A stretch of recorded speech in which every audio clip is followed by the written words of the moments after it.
we just wanted to prove that we were good enough in a lot of ways. Like there was no other reason why you would become ultra successful if you didn't have those issues.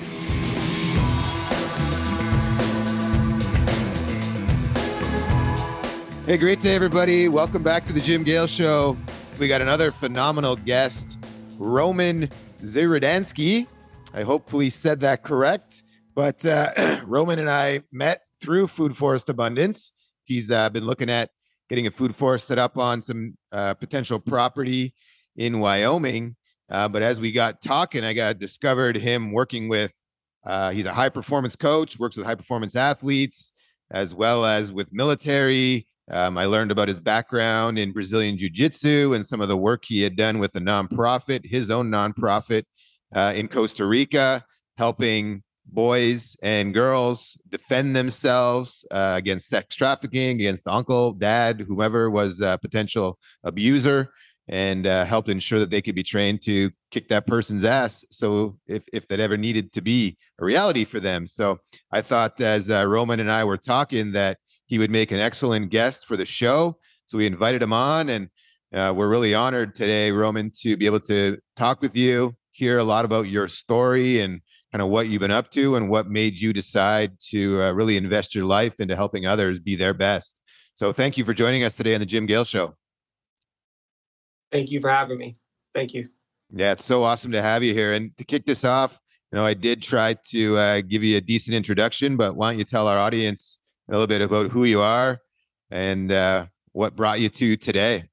It's a really complex, like deep question, but I was born in Chechnya. I was supposed to die when I was born.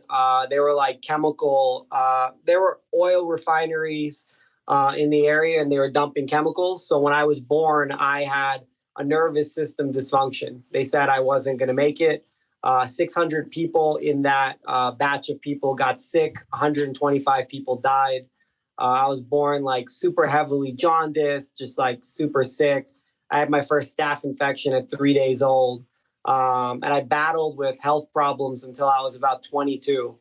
Then a war started and we were refugees, just basically running away from Chechnya under fire. We had to hire like a KGB agent to get us on the train to go to Ukraine because they told my family that we're going to kill you if you don't leave. So we left the same day. My parents were kids. My dad was like 24 years old. He was just like a wrestler that just started life. He just had a kid. My dad was a master of sports at Greco. In my country, that is our national sport. Warrior blood is what I have running through me. We came to the United States and I just ran the streets until I was like 16 or 17 years old. I've seen murders, I've seen trafficking, I've seen just violence and drug-related crime pretty much my entire life. Like I was hanging out with heroin dealers when I was 10 years old. So I was blessed with those opportunities because that's what I needed to see. That's what I needed to experience. I needed to experience the pain and the suffering of my own journey and the journeys around me so that when I say high performers, I mean like high-level entrepreneurs, special forces, professional athletes.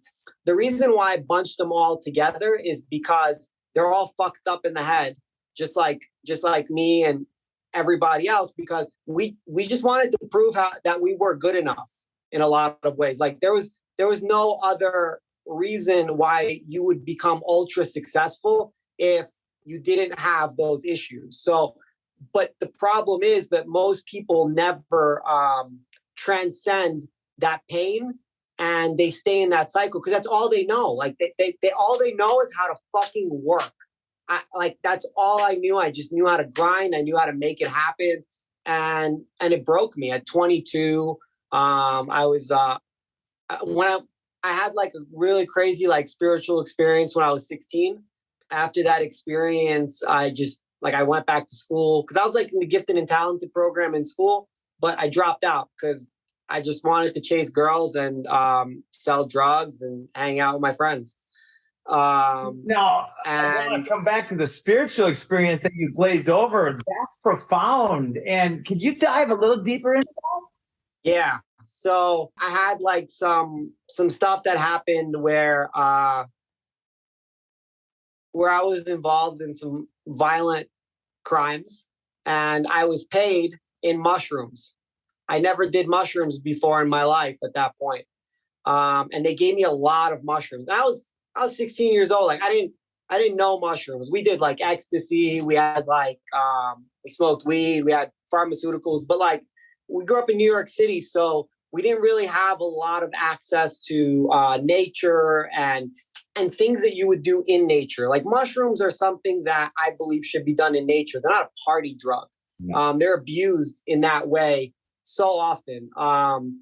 And so I was like 110 pounds soaking wet. And I ate a quarter of an ounce by myself. I couldn't find anybody to do it with me because all my friends were Black and Puerto Rican and just like other poor immigrants and just kids that grew up in the inner city. So they're like, we're not doing that white boy shit with you. So I found like 3 white guys that I did it with. And I had a really crazy experience because like I never studied the Bible. My mother comes from like an Orthodox Christian background. So like Russians have like a very strong like church and their background. And I had this experience where Jesus came to sit with me during my ceremony, and I purged for 3 hours straight. And I purged like all of these experiences that I had up until then. And like I've seen like all the trauma. Like I was molested as a kid. I was threatened to be killed after that. Like I had like all of these like spiritual experiences, but through pain growing up. And this was the first experience where I felt outside of my grandmother, because my parents were always working. It was the first experience where I really felt like unconditional love from anybody and forgiveness. And after that, like I just decided that I want to change my path like instantly. I came home that day at like 6 o'clock in the morning. I registered back for school. I went to like this alternative school in New York called City As, and I graduated high school in 1 year because I only had like 6 credits. They wouldn't let me in, and it was a trippy fucking place. Like their principal was this like 240-pound like transsexual former football player named Tony who wore high heels. So I was like exposed to like this like ultra liberal way of life in New York City. Like I went to school in like the Village. Like I didn't know anything about politics back then. I don't think anybody talked about politics in New York. Like you were already like a liberal, like you live in New York City. So it came with like all of these like issues that I didn't realize that were like permeating me. But luckily I was exposed to it in a lot of ways because like I needed to experience this diversity because like that's life. Like life is diversity. Like, so anyway, I went back to school. Then I went to pre-med. I did 4 years of pre-med with like a biology and nutrition major. And I was really fucking bored. Like, it was just like so boring. I got into like scuffles in college because like I was a street kid. I was just like a really smart street kid, you know, like all my friends went away to prison like 2 weeks after that experience.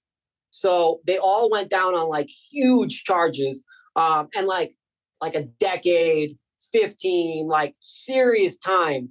And they were all older than me. I was always just like the young kid. I was selling drugs, like hanging out at the strip club, you know?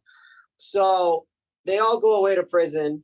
I'm in school. I'm super depressed. Like it's so boring, you know, like when you're exposed to like, you're a wrestler, right? Like once you're done, like, what do you do when you're done wrestling? Like, you know what I mean? Like it comes with something. There's something there that like you have, and now you're like, what am I going to do now?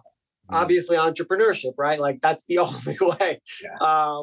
So I'm in college and I'm super bored. So I'm like, I always, I always wanted to wrestle, but I thought all the singlets were kind of gay. Because like I grew up in the streets, so it's like that's not just something that you do. So I started Thai boxing when I was 11, and I did that for a while, and I boxed, and I lifted lots of weights. I did a lot of strength training, and it's just like it wasn't enough. It wasn't complex enough. So I found a wrestling club where my coach was Pasha. His name was Pasha. He was a 4-time Ukrainian national champion. His assistant was a 2-time world champion. We had a bronze medalist who was illegal in the country working as a construction worker, and Fila didn't know he was there. We had another guy named Yuri Mikhailich. Brooklyn is like a hub for Russian wrestlers. Wow. So Yuri Mikhailich had 2 gold medal Olympians under him. He would like teach a move, go smoke a cigarette, teach a move, go smoke a cigarette. It was just like, it was such an insane experience as like an 18, 17-year-old kid. Cause like I have like these super high level professionals and they're all like, we wish you had you when you were younger. Cause like this is, I'm like, oh shit. Like I can fight somebody my own weight class. Like, and I love fighting, you know? So, but eventually, like, I couldn't compete. Like, what are you going to do at 18 if you don't go to college and you don't have like that background? Like, there's nowhere really to compete in wrestling unless you go the college path or if you have the background and you go like the world's path.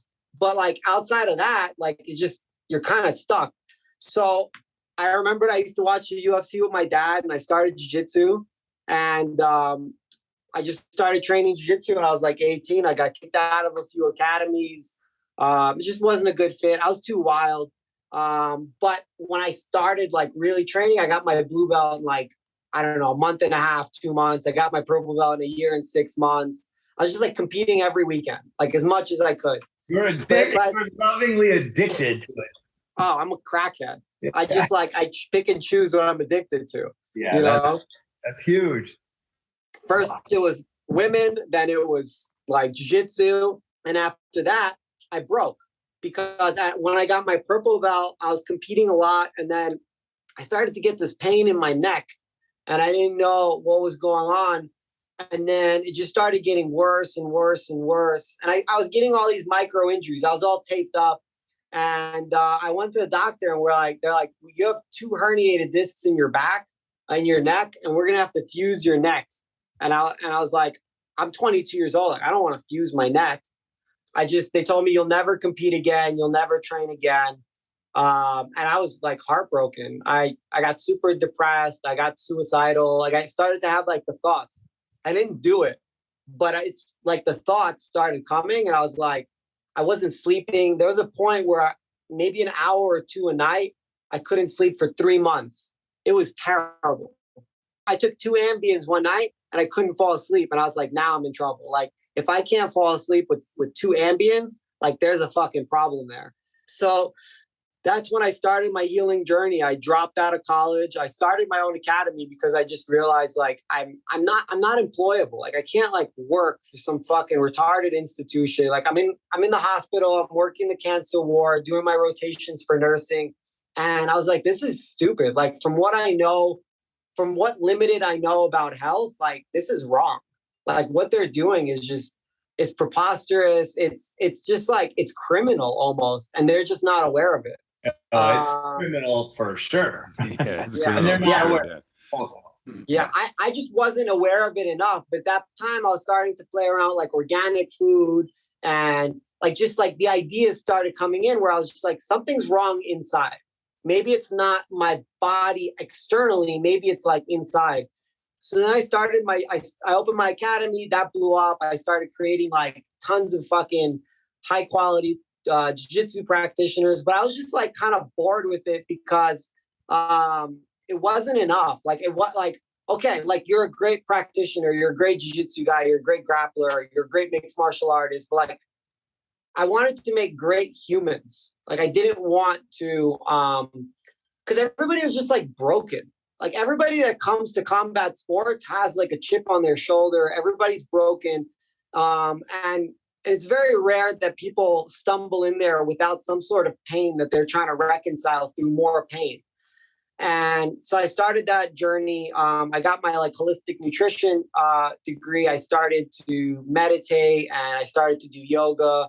obviously like kettlebell training. And like, I did all the little things. And then I started like an online supplement company, and that started to blow up because I learned about marketing. And then I was like, fuck, like I can make money, like not doing shit, like sign me up for that. And then I drank some medicine. Like I had a shaman come to my academy, and ayahuasca or what? Yeah, ayahuasca.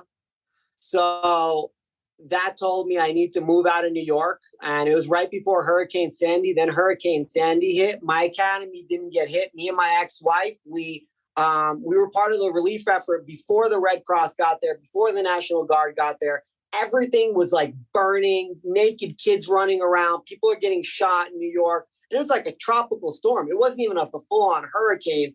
And I was like, this is not a safe fucking place. So I was like, I'm leaving. So basically, I was taking care of my grandmother at the time. She had cancer. And that was part of my journey too. Like we're testing a lot of like Gerson stuff with her because the hospital told her you're going to die this weekend. They didn't tell her. She didn't speak English, so they couldn't tell her. I told them, don't even think about telling her. So we started giving her Gerson therapy. I got her smoking weed, like an 80-year-old Russian woman. Like never even like thought of these things. She lived for another 3.5 years. She died at home. And she like that right then, or basically. For sure. Okay, I want to put an exclamation point in something that I've heard in the last 15 minutes or so. Mushrooms were one of the biggest catalysts for awareness and change in your life up until 16. Then I heard ayahuasca.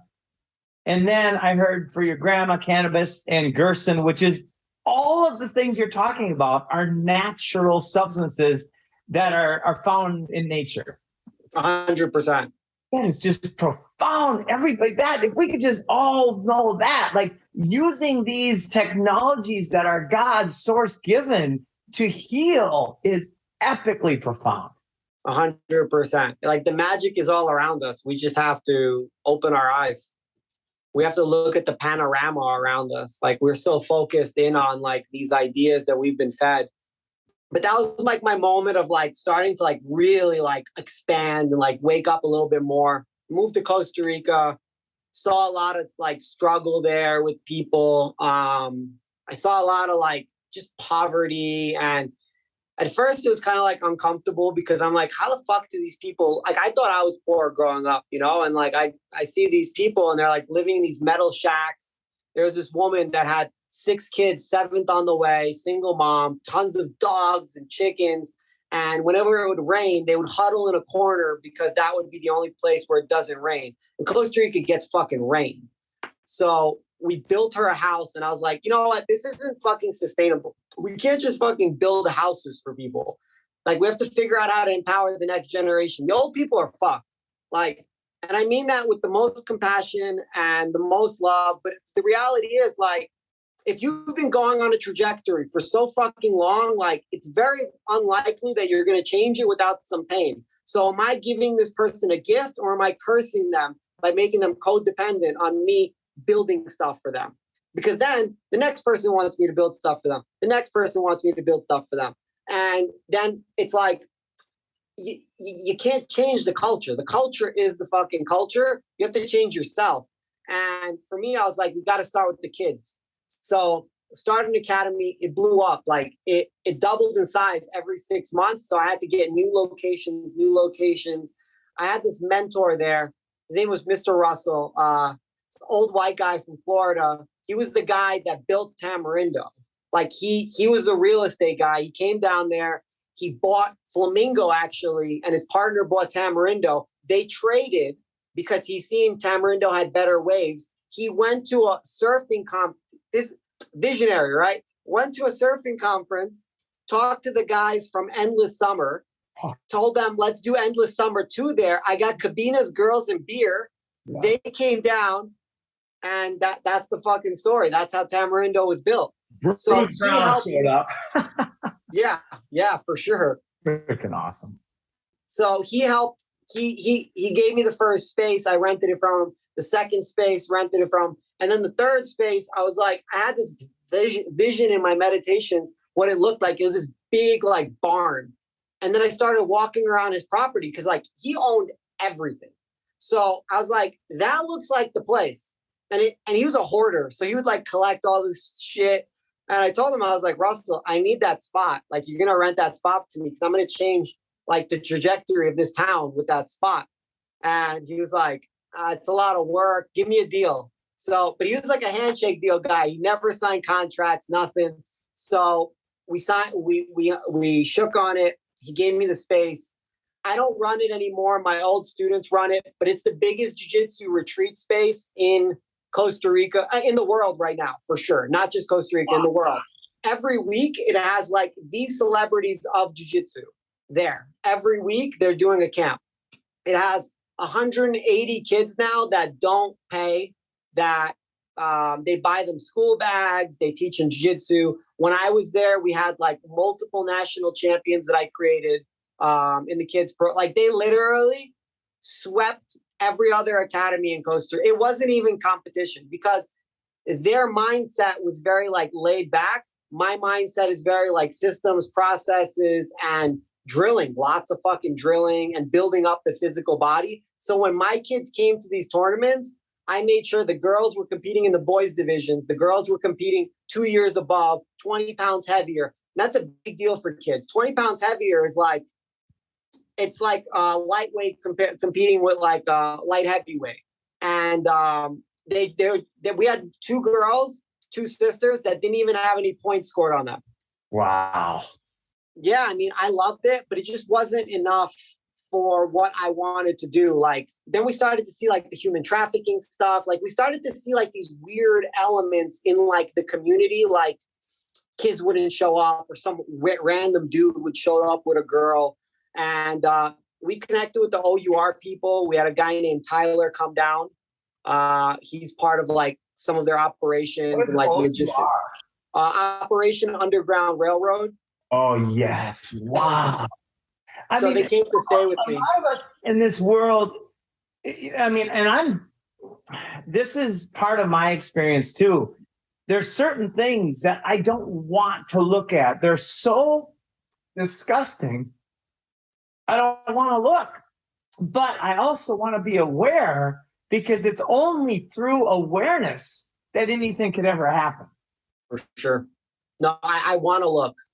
I've seen so much of it in my life. Like all those dudes that were selling drugs, only later did I figure out that the real game is fucking trafficking. That all these like older dudes in my neighborhood, not just trafficking, but like pedophilia, trafficking, like all that stuff. Because all these older dudes in my neighborhood, they fucking hated me. All these like older Italian dudes in my neighborhood, all these older Puerto Rican dudes, they fucking hated me because the girls my age loved me, but they loved the girls my age. These guys are in their fucking 30s trying to mess with 14-year-old girls, 13-year-old girls, 12-year-old girls. And it only started to click even like a few years ago after like doing a lot of my work where I was just like, but that's the real fucking business. Because it's renewable. It doesn't smell. Like, it's just humans. Humans are fucking renewable. Humans are cattle. And that's how I mean, if you like, somebody asked me, like, what's your craziest perspective that you have that other people are shocked by? And it's just like, we're born into slavery. Yeah. Every single one of us. 100%. Yeah. And it's like, we're just born in like different layers of it.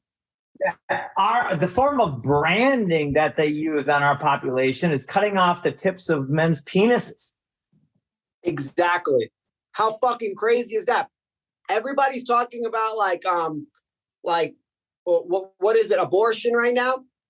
Okay, great. Like you're in charge of your body. Great. Let's talk about boys' penises. Every single boy pretty much that's born in the United States. And the United States is one of the only Western nations that fucking does this. They cut off the tip of the penis. What the fuck is that about? Yeah. Like, that's crazy. It has the most amount of nerve endings in the whole body in that one little region. It's the most dense, like, nerve ending place, but they cut it off. Yeah. I'm still pissed. Yeah, I was just at an event and we created this little group, a bunch of guys. We call ourselves the Forgotten Foreskins. Because we miss our foreskins. Yeah. Yeah. Unbelievable. Oh my God. Wow. You had an epic learning life experience. Yeah. I mean, from start to finish. Are you writing books or anything? Yeah, I wrote a couple. I'm writing my next one right now. It's just like I've had so many people like reaching out for me to work because what happened was after I moved from Costa Rica, I was going through a divorce with my ex-wife. So I moved back to the States. And I was going through my own shit. Like my dad was dying. Me and him weren't talking for some time. I was coaching an emotional intelligence program. I was going through my divorce, and then COVID hit. My parents live in Spain. My mom's like, we don't know what to do. No treatment for him. Like nobody wants to take him for treatment because they don't know what the fuck is wrong.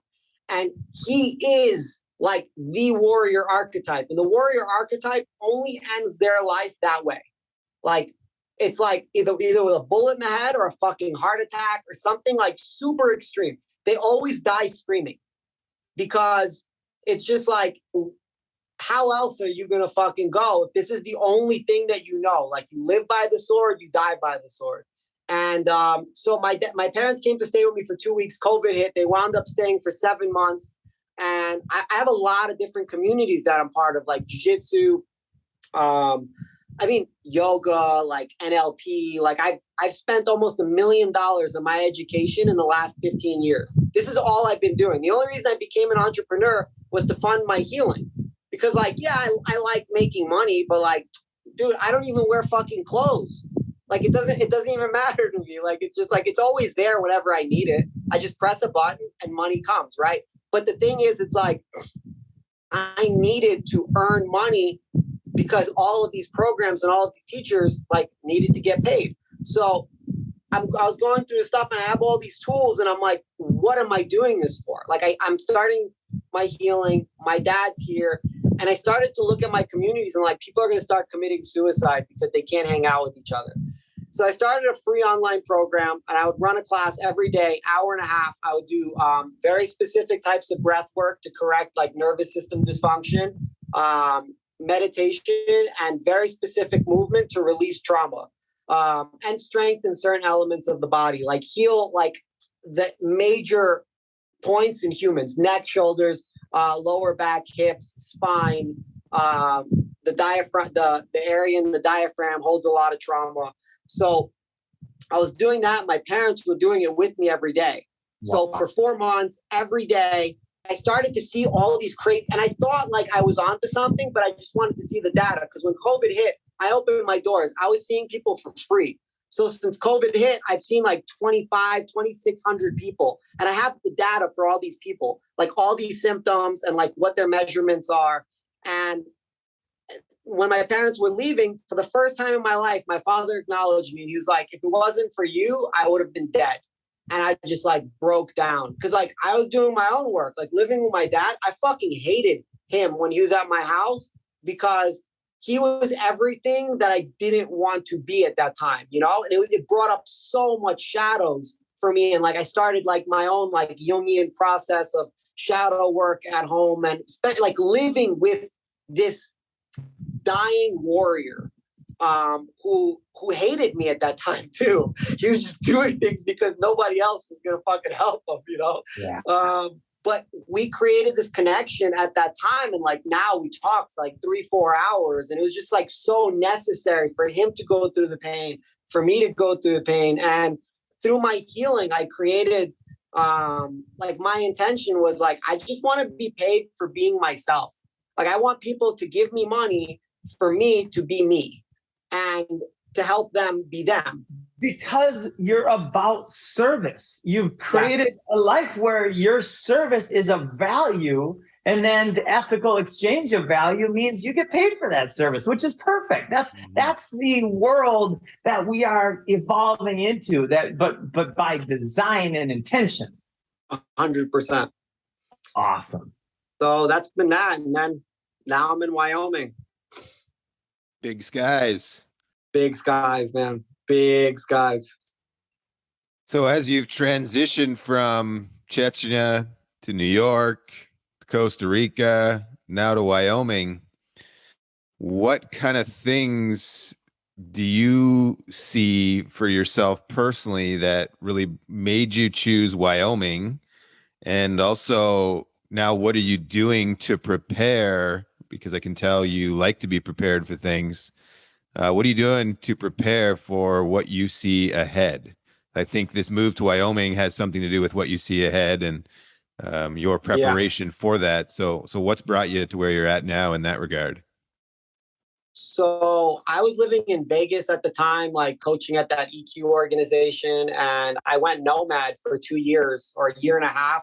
I was living out of my truck. I was supposed to be living out of my truck, but I would go visit these communities where I have like entrepreneurial friends. And they all have like multiple houses. So I set up my truck to go nomad, but like I was just kind of staying at people's houses, teaching, training, and like getting a feel for like what's working in communities, what's not working in communities. Like I've been in permaculture communities in Costa Rica, like Stephen Brooks, I've been to his community in Costa Rica. And I'm just like, I was just checking out like what's working, what's not working. And then I did a lot of research on places that are aligned with what I'm looking for, like safety in terms of like the last 3 years have been fucking crazy. Like I know a lot of people aren't even talking about it. Like people are getting murdered on Instagram and like nobody's responsible for it in the big cities. Like people were getting shot. My grandmother's friend got pissed on in New York on a train. Some old Russian woman got pissed on by like 3 black kids on a train in New York. And I was like, that's a fucking crazy and nobody stood up, nobody did anything. But that's the real issue. It's not even that these fucking young kids are pissing on her. No, they're just young kids. They're retarded. Like they just follow whatever the media is going to tell them. But the kill off of men in our culture, like we have almost no men left in our culture. And but that's what I've been doing. I've been collecting these like men in different places and helping them heal, because the real men need healing. Because they've been told their whole lives that like it's pussy to heal, like it's you're useless if you slow down, if you're not producing. So I started to do research, like where is it like still a frontier, like where is it like still freedom, right? That's my primary core value always. It's always been freedom. I thought it was Costa Rica, but when I saw what Costa Rica does to its people, it is not free. It's an illusion that they sell to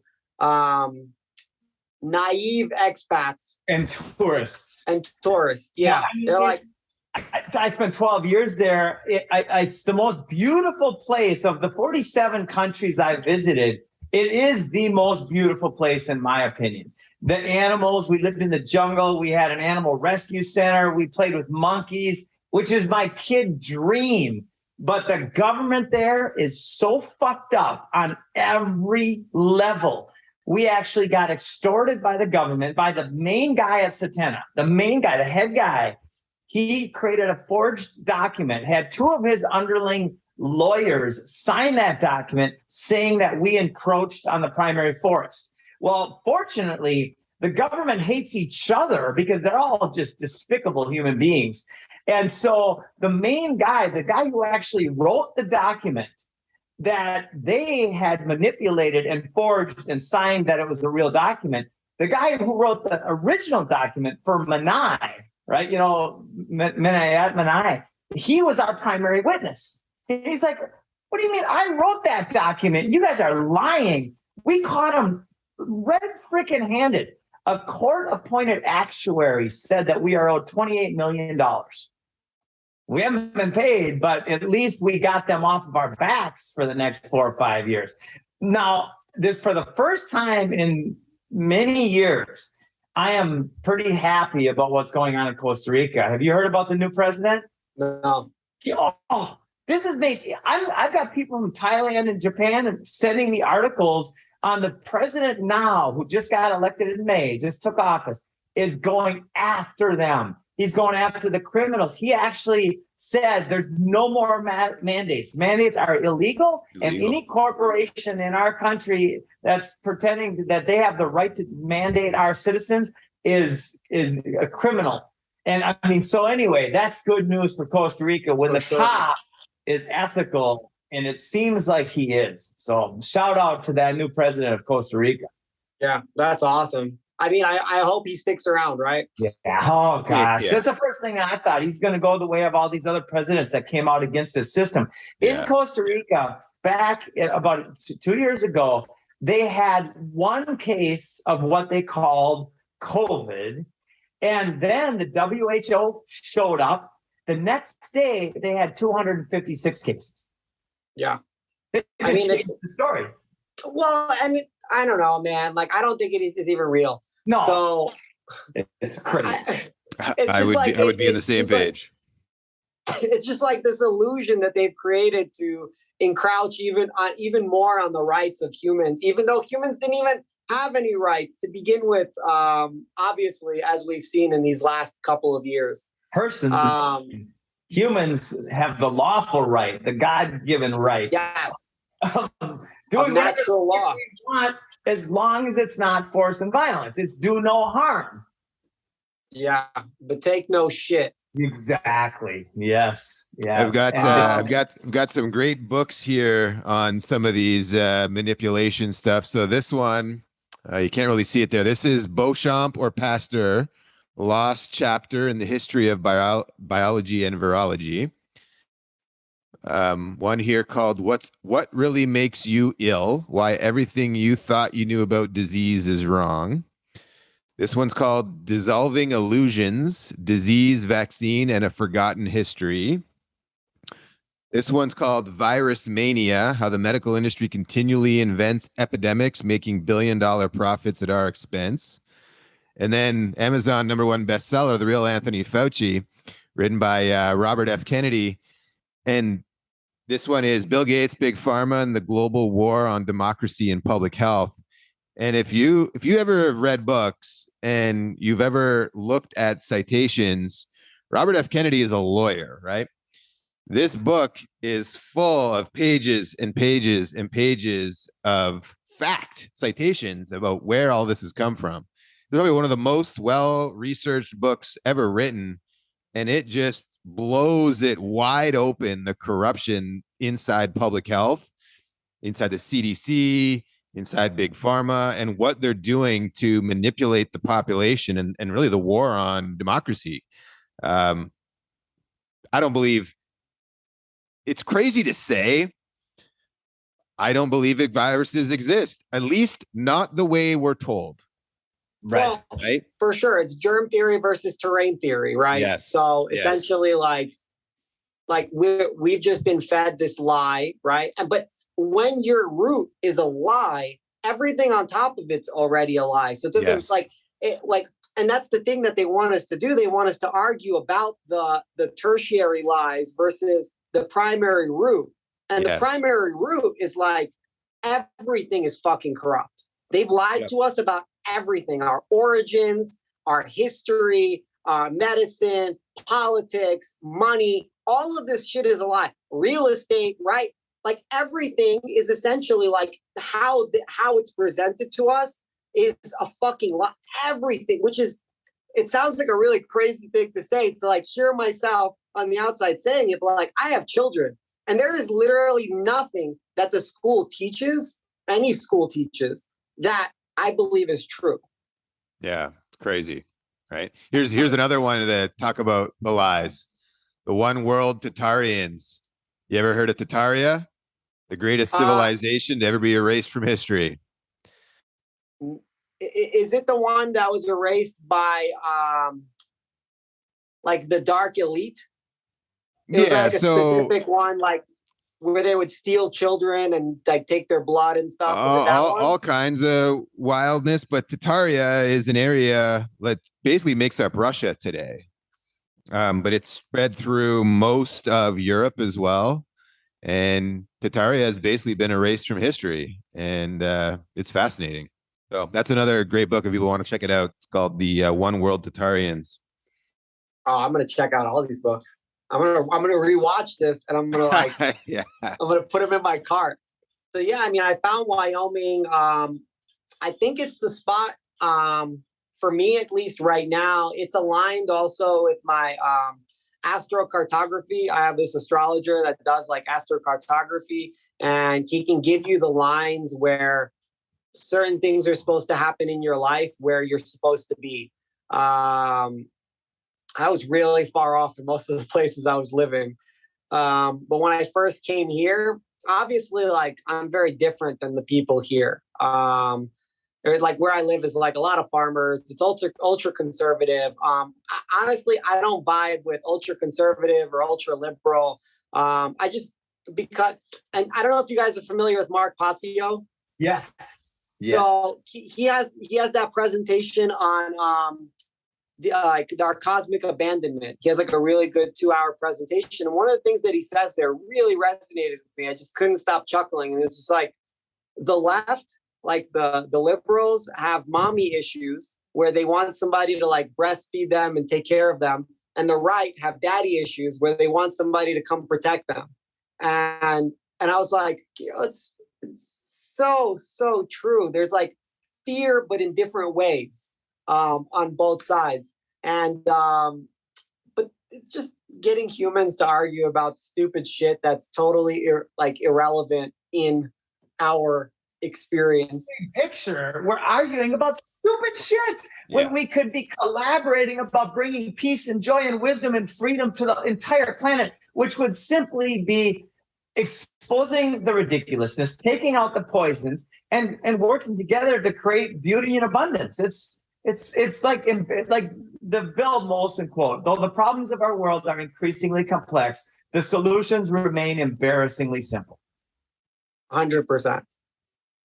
100%. And they're all right there in front of us. Nature has it all. And I want to go back to the medicines that are found in nature being the catalyst for so much awakening, right? Especially when they're done with intention. Like you said, mushrooms is not a party drug. I mean, are you kidding? Ugh, right? It's something to sit deep with an intention and a meditation, especially when you can have a guide, somebody who knows the road, the pathway, and can help you focus your intention back as they start noticing you get off on one of your traumatic experiences. And I love emotional intelligence. And this book, Candace Pert, Molecules of Emotion, the emotions are freaking real things. They're physical things. They're not just a wave of, energy and but they're an energy that gets stuck in the tissue of the body. And until it's released, it will create dis-ease, which turns into disease, which turns into death. For sure. 100%. I think there's a reason, and the three of us know why, that those plant medicines have been kept illegal, right? Yeah. Not just plant medicines, bro. Everything. Yeah, it's true.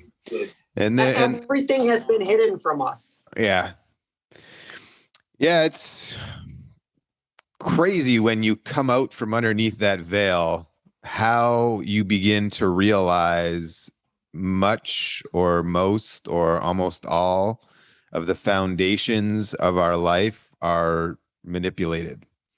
Our history is not what we've been told. It's something very different. And I question a lot of things. I even go as far to say, I don't know what our world is anymore. Like, I don't know if, you can say it's round, you can say it's flat, you can say, I don't fucking know. I used to think it for sure, 100% it was round and there's space and they sent up people into space, and I don't know anymore. It could be. Yeah, I have no But I don't fucking know anymore. Everything that was my reality has been shifted, and it's the more I learn, and I'm a consummate student, as you saw by the books and the podcasts that I consume and the audiobooks that I consume and the research I do online, and I love to learn. I liked it in school, but I never fit in that way. I did well and then would lose interest and kind of push it to the side, But now that I've discovered I can learn about what I want to learn about, I love it. And the more that I learn, the more I realize a lot, if not most, if not all things that my history foundation was built upon are fucking stories that aren't true, because he who wins the war writes the story, right? I think that it's all a construct of a vibrational imagination that we have, right? So I don't think it's round or flat. I think it's our perception that creates the experience that we have. I could be wrong about that, but that's just what I've been, that I believe. There's a book by Talbot called A Holographic Universe. It's freaking epic. And then one of my favorites I read 3 times, Living with the Himalayan Masters by Swami Rama. That's a mind blower. And you just feel the truthfulness and the wisdom in these books, the words that come through. And it just helps us see that Napoleon Hill's, when he said, whatever the mind of man or woman can conceive and believe it can achieve, I mean, that's a God statement, because we are God playing a divine game with ourselves, in my opinion. For sure. I think so too. I mean, I've reread Think and Grow Rich over 35 times. Like when I was trying to earn money, like that, when I was trying to earn money, that's what I was reading. And then I started to earn money and I was like, oh, like, and he was like ultra conservative in some of his things that he would say, like how he would describe sexual transmutation was very conservative, because he, I guess in those times, couldn't say what it really was. But only in the last 10 years, like I've been practicing a lot of like the semen retention and a lot of like that energy work with that, because that's what he meant by sexual transmutation. But our world fed us the other thing, right? Like that's why we have porn. That's why we have Instagram. That's why we have no self-control, because like that's one of the primary places where it starts. It starts in our sexual control. There's no such thing as premature ejaculation. There's only ejaculation when you didn't want to ejaculate. Yeah, that makes sense. So like, but that's our most creative energy. What do we put out? Like 400, 500 million sperm, supposedly every time we ejaculate. That can literally repopulate a country every time we ejaculate. And we're just like throwing it out on tissue or a sock instead of repopulating it in our body, like recycling it in our body and using it as creative energy force. Like I'm the most creative when I'm in love with some woman. Like when I have a muse, like I am the most creative. Like I am, like it's insane. Like what happens inside, you know? And it's like, but I could do that all the time. Like by conserving that thing. That's so. There's some. So I was called some voice in my head, and it wasn't like about. It was an idea voice that came in and said, "You got to watch the last 2 matrices," because I had not watched them. And the last matrix was about the love being the thing that overcame the system. Love of a man and woman, the union of a man and woman through love is literally the answer to all of our biggest problems. Yeah. I can feel it. Yeah. I give my wife a hug and a kiss. I said, baby, I love you so much. And ever since then, there's been a deeper understanding of the importance of this connection. It's so profoundly powerful. 100%. So all the new 100 genders we have isn't the answer? It might be for them. But all right, so here we go. And this is very like controversial, but like it is what it is, right? Are you familiar with the word NPC? So maybe most of the world is just NPCs. And maybe that's what they like. NPCs don't need to breed. Like they just repeat the same thing over and over again. So it's like if they bring children into this earth, like what are they going to teach them? So like maybe some people didn't come here with souls. Maybe some people didn't come here to experience like the fullness and the totality of life. Maybe that's the level of vibration where they're at, and that's fine. But where I believe we're going in different civilizations. We're creating something completely different. So to answer your question, like here in Wyoming, like I came down to Costa Rica for the same reason. I was going to buy land and I was going to build a community with people that I actually enjoy spending time with. Like, why the fuck do we live so far apart from each other? Why have we been like like totally like dispersed. And maybe it's because we needed to appreciate finding each other in a lot of ways, you know, like maybe we wouldn't have appreciated if we were born into a tribe that maybe we didn't resonate with. Maybe we needed to be isolated and alone so that we can actually eventually come back to ourselves and come back to each other. And like the idea, like find the others, that's constantly resonating in my mind. Like find the others. Like, why do we live so far away? Like, why don't we have these community pods we can visit? And I don't know, it always takes me back to like that. I don't know if you ever seen Dinner with Andre. It's a really old movie. It's just like two guys talking. It's super enlightened, like conversation. But one of the things that he says is like, New York City is a prison built by prisoners, and they're not even aware of it. And that's why nobody ever leaves. And then the other thing that he says is, in the world of the future, there are going to be pockets of light surrounded by pure darkness everywhere. And I'm just building a pocket of light. Like, that's why I came down here. And whether it's here or there, I don't give a fuck. Like, I'm super light and I'm super nimble and I'm very adaptable. But wherever it is, there's going to be a pocket of light. And yeah. And when you build it, like, the other light bearers will be attracted to it. So, but preparation, I mean, it's easy, right? Food, water, skills. I want to say guns and stuff, but like, guns and stuff too, right?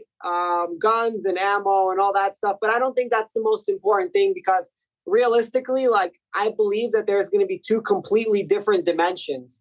And like, they don't want what we're doing. Like, they don't care. They don't care. They just want to control the ones that are easy to control. We're so hard-headed. We're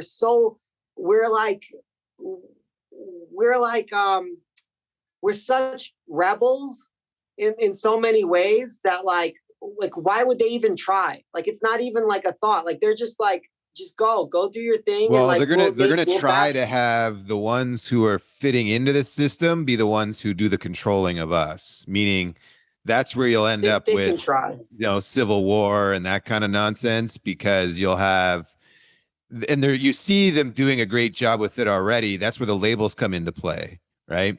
You're an anti-vaxxer because you question whether you should get an experimental gene therapy injection, or your name your thing, your label. It's a way to pit the people against one another instead of focusing on really what's the things that are dividing us, right? And that's why, in my belief, we're establishing new labels for everything. So immediately when you question something, they can dismiss you very quickly with, oh, you're just a conspiracy theorist, or oh, you're just an anti-vaxxer, oh, you're crazy, whatever that thing is.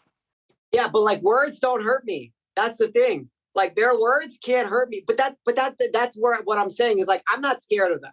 Like, if they come, they come. Like, we'll be ready. But what I'm saying is, like, they don't want to come because like there's some serious casualty. Like, I'm not scared of your words. Like, I've been around violence my whole life, and not word violence, like real fucking violence. And like, these people don't fucking scare me. They're weak. Words hurt their feelings. They're crying on national TV about words. I don't give a fuck about you. Like, it's just like, go do your thing. Like, they don't want to bother me. Why would they want to bother me? When I was in Las Vegas, I walked around without that thing on my face everywhere. And like, nobody said anything to me. Why? Because I look like this.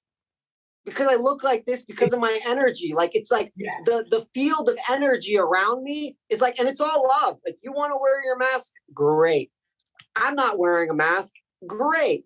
But like, you can't, there's nothing that you have that I want. Yeah.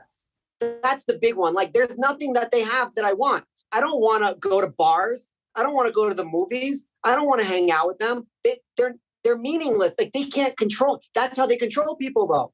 You can't do this. You can't do that. You can't. I don't need your shit. I've never needed your shit. We're good.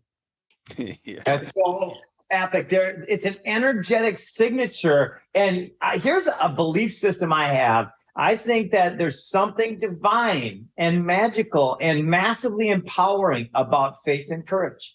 Faith is literally an energy. You know, they say that vampire can't come into your house unless you invite them in. Fear is the open doorway. Faith and courage is the door shut and locked. You cannot come in here.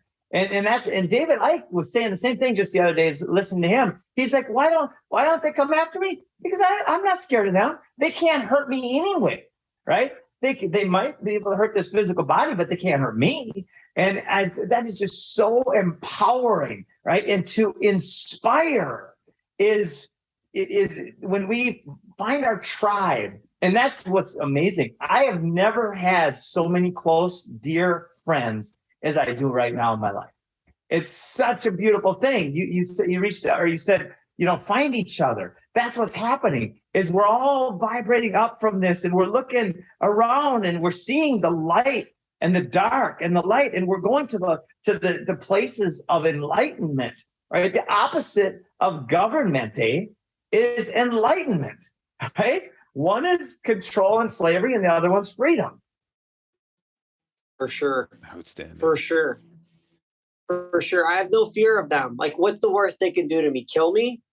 Come on. Like, it's like I came here to experience this specific experience. Like, all of my stars, everything that I have, like all of my personality tests is just like warrior. And like at such extreme level, but like healed, right? So it's like now I can help other warriors heal. But it's like, dude, I am not scared of these fucking clowns.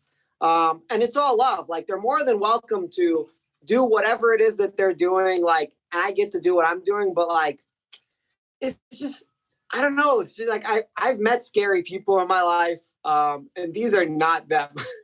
These are not them. No, they're not. They're a joke in a lot of ways. So I'm a big fan of NLP as well. And I'm curious, did you get stabbed? Did you get shot? Or did you get kicked and break some ribs in your lower back right there? What do you mean? Well, when you were talking, you pointed about injuries and you kind of referred to that area. Is there a good story there? Yeah, no, I mean, I had so many injuries, mostly from like sports and like competing and stuff. Yeah, I mean, I had like 4 herniated discs eventually, 2 torn rotators. I tore my elbows, both of them, broke my wrists, right knee torn, right ankle torn. And I mean, like full on. I've taken hundreds of doses of antibiotics. Like I have like a slew of shit, but I healed all of it naturally. Yeah, I mean, most of my injuries came from like me wanting to be the best and having a very short time frame. So I weigh now like 137, but I was competing at 28 and 29 and 21. But I would compete absolute divisions, which means like no weight class. So I would go to tournaments and I would sign up my weight class, whatever, maybe next 2 weight classes in the absolute. And I got a lot of injuries from that. Yeah. Anyway, I was just checking that. Yep. That's wow, brother. Well, thank you. This has been such an enlivened and enlightened talk. I'm really excited about working with you and collaborating on bringing the food forest model, because this is what I know for certain is that when we have regenerative local agriculture, local energy systems all over the place, then humanity will be free simply because we'll have all of the tools. And those people who want to still eat, the Doritos and the McDonald's and that stuff, they still will. But anybody who starts to wake up, they'll actually be able to walk around the corner or outside their back door and actually eat something that nourishes their body and their mind and their spirit and their soul. And they'll be around other people that will help them nourish that spirit and soul as well, right? Because isn't that part of like that whole system is like also people, right? Like high quality people, high quality food. It's just like when I was a kid, I had a lot of friends, and like we used to always hang out. Like growing up as an adult, like I always missed that element, like knowing that somebody has your back, knowing that somebody you can talk to, knowing that somebody you can come to, knowing that somebody you can come share your food with, right? We were poor kids, so we would always share food. It was shitty food, but like now that I'm an adult, like we could have feasts. And yeah, I mean, like when I saw permaculture for the first time, I was like, this is the future. Like this regenerative agriculture, like this is the future. Like there's I don't know of any other thing that's out there except maybe what natives used to know, but that's it, right? Like it's all kind of the same thing. It's permaculture is just a word that happens to point to a regenerative, sustainable, abundant, thriving lifestyle. Yeah, it's the only way.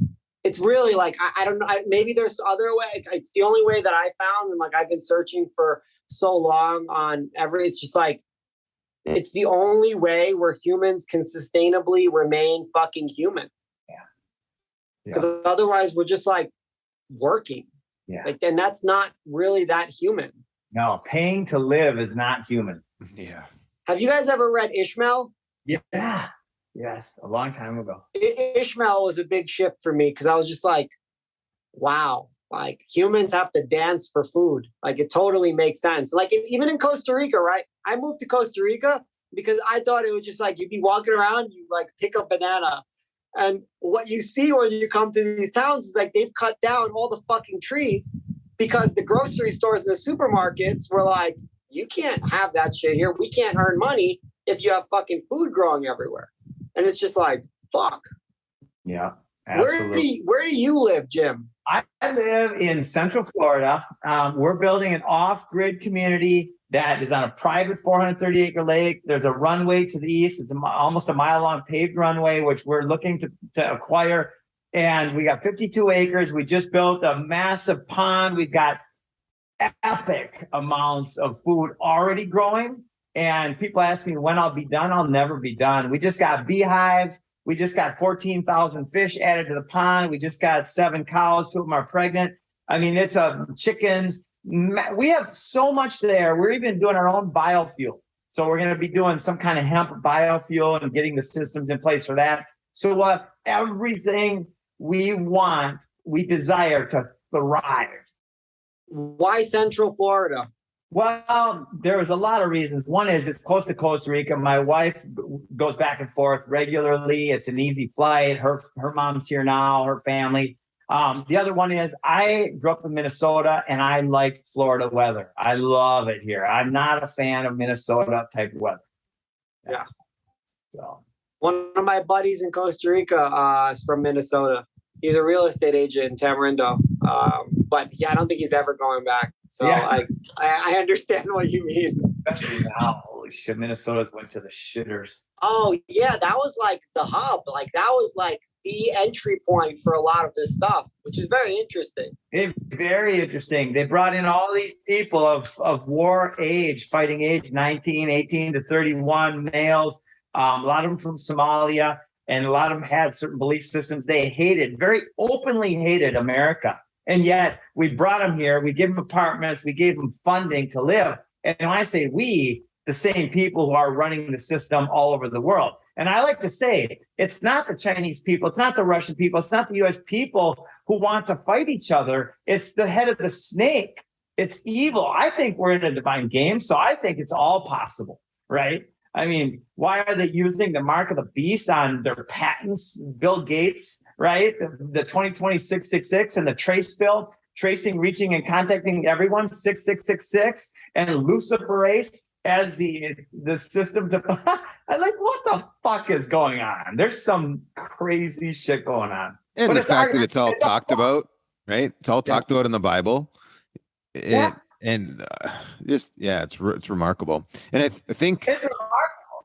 One of the things that's going to happen here real soon, because America is bankrupt, their economy is collapsing. So is China, right? They're in huge trouble. My prediction is there's, you see Nancy going over there, and then you see since then 12 other lawmakers going over there to Taiwan. I have a funny feeling we're about to see another war step up, like the physical part. You know, we're already at war silently right now, although it's not silent to us. I think we're about to see two of the world's superpowers who are in financial issue go to physical war, because that way it can prop up their economies. The war machine's very profitable, right? Yeah, So, that would suck. Yeah, it would suck, and I hope it's not the case, but that's what my spidey senses are telling me, and I hope I'm way wrong. And the solution to that epic problem is to inspire from within. Mm-hmm. If you look at Star Wars, if you look at The Matrix, if you look at all these shows, both in Star Wars and The Matrix, and this is kind of a show. This is our theater. This is, and it's when you inspire from within that you get people that are in the system to say, wait a minute. Like, we just had a great talk with Stephen File. He was in the system. He's out now. And there's so many people that are stepping out of that system because they're waking up. So to inspire mass adoption of awareness of what's going on is I believe it's the path to global freedom. I think so. Yeah. I think so. Like, if you just touch one person, you know, that person touches another person. You know, it's like it's a ripple effect for sure. You know, but a lot of this stuff that we're talking about is very painful for a lot of people to hear. So unless like they heal, and that's essentially like where my work brought me, because I started to meet all these incredible fucking humans where I was like, I see their potential. I see like what they can do, but they have like all these gaps inside of like their bodies, like their chakras or their energy centers are just so fucking damaged from constant, like you don't build a multi-billion-dollar organization without some trauma. You don't become a world champion without trauma. Like, you don't go to war for 20 years as a special operator without trauma. And the thing is, like, you have so many skills to give to the cause, to this thing that we're talking about, but you can't because you're broken. So I was like, man, like, I think this is my like divine calling, at least in this stage of my life, is to help these people heal. Because I was like, I'm the only person that they meet that doesn't flinch. Like, I'm not in any way, shape, or form even intimidated in the least about what they've done or their issues. Like, it's just, I love them unconditionally, and I know how to help them heal, how to facilitate that healing. And I was like, we need people like that. Because most of the people that are having this conversation are sitting in their mom's basement smoking weed and not doing shit. And we need the other motherfuckers. We need the warriors. I've been to these fucking freedom events and there's no fucking men there. There's a bunch of fucking pussies there. And like, it's all love, but like, they're so feminized, but they're trying to stand up, but like they can't. So I was like, no, like I need to do something about this. Like, maybe I'm the only one seeing this specific like perspective. And I was like, maybe that's why I'm here, to like help lift up these warriors again, because they're so fucked up. The trauma is so fucked up. Like, go to war for 20 years for fucking Uncle Sam or whoever the fuck is running this thing, and like just killing people, or even building a multi-billion-dollar organization and like knowing what you're doing, like really like knowing the machine that you're feeding and like what that does to you every day. Every day, 1,000 employees, 2,000 employees, scale, more. That's sickness. And I was just like, their practices are unethical for the most part, destroying and poisoning the world, the soil, the air, the water, and the minds of humanity. So how can we support you? What can people do for you? How could they find you? How do you want to be found? Yeah, they can find me on Instagram, Romza, at Romza. I'm always like posting stuff. I've been running super like lean the last 2 years. I just work with people like one-on-one, and I do retreats. I think it's about time I'm going to start building a team. I've been kind of like avoiding that ever since I sold the companies that I had, like all the supplement companies, where I was just like, you know what, like, I don't want to deal with fucking other people like telling me like that they don't want to do this or they do want to do this. And it's just like, I just want to like do my own. Yeah, I mean, you've ran like organizations, like like how fucking hard humans are. Yeah. So right now I'm just like, actually, I wrote it down an intention 2 days ago. I'm looking for an operator, like somebody that's going to help me with like my operations. But yeah, once that happens, I'll be able to, I don't want to say scale. I don't want to use that word because I don't want to scale. At this point, like, I just don't, like, I know what scaling takes, and I don't want to do that. So yeah, they can find me on there. I post about like events that I'm doing, or like just free game. Like yesterday I posted like a master class on avoiding electromagnetic frequencies, and how to like heal from that. I have a few things coming up with like the nervous system and breath work. I have something coming up in Q4. I've been having a lot of people ask me how to heal reaction. So when the nervous system is fucked up or dysfunctional, we're either overreactive or underreactive. And then but it's the same thing essentially. It just depends on like your archetype or how you deal with stuff. So I've created systems and synthesized different systems, like using martial arts and breath work and NLP and hypnosis and plant medicine to help people heal reactivity so that they can take control back of their castle and they can build a moat around their castle. So not every fucking arrow and not every rock that's being thrown requires a reaction. It can give you a chance to respond. So helping people to respond under pressure. So teaching them like how to heal and then how to respond under that pressure. That's been a lot of like my work, because it's mostly been like freedom, emotional, psychological, physical, spiritual, and anti-fragility. So to become stronger from the chaos, from like, how do you, because that's the magic, right? Like I can build a community, I can have permaculture, but like if they come tomorrow and they burn down my shit, who am I with nothing? Who am I in the concentration camp? Who am I in prison? So that's what I prepare them for, like the worst case scenario. Because when you're prepared for the worst case scenario, everything's fucking sweet. Every day is dessert. Yeah, I love it. Wow. Well, thank you. Gosh, this has been an epic conversation. Thanks, bro. Yeah, Rome. This has been awesome. Thanks for investing time with us, giving us some of your energy and your soul, giving us a glimpse into your world, and really putting some inspiration around some of the traumas and being able to give people some tools and resources to shift their own life away from that trauma, heal it, and move to a position of empowerment.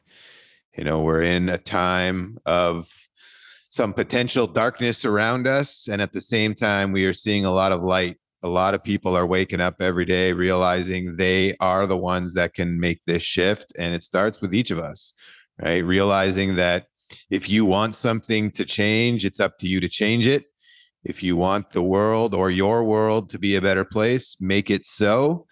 Turn off the distractions, right? Get out from underneath the devil's tools of manipulation, display, drifting and moving, avoiding all the things that are really there for us to give us the best life, the love that's around us, the friends, the community. Stop listening to the news. Get yourself on a path of growth, never-ending consumption of information to help you become a better person, both physically, mentally, spiritually, right? Get out there and train, work your ass off to be a better you each and every day, and realize that freedom all starts in the mind. And for every one of us here today, I think we all know it. We're all feeling it. And it is up to us to bring forth this new world. So again, thank you for your time today. And thanks to our audience of the Jim Gale Show. We are grateful for everybody listening. And it's now time to go inspire the world. Inspire freedom. Let's take a new path and build a new, better way forward. Disregard the old. Squash it as we just ignore it. Bye-bye. Right? Love you all. Thank you so much. Guys. Thank you for having me. Thank you for tuning into the show. You can check out more episodes on YouTube, Apple, Spotify, and your favorite podcast apps. Check out our show notes for any websites linked to this episode, including where to connect with us on social media. We appreciate you dropping by today. Remember to like, subscribe, and turn on your notifications so you'll be updated with each episode. And visit us at thejimgaleshow.com to check out all of our exclusive content. We appreciate you dropping by.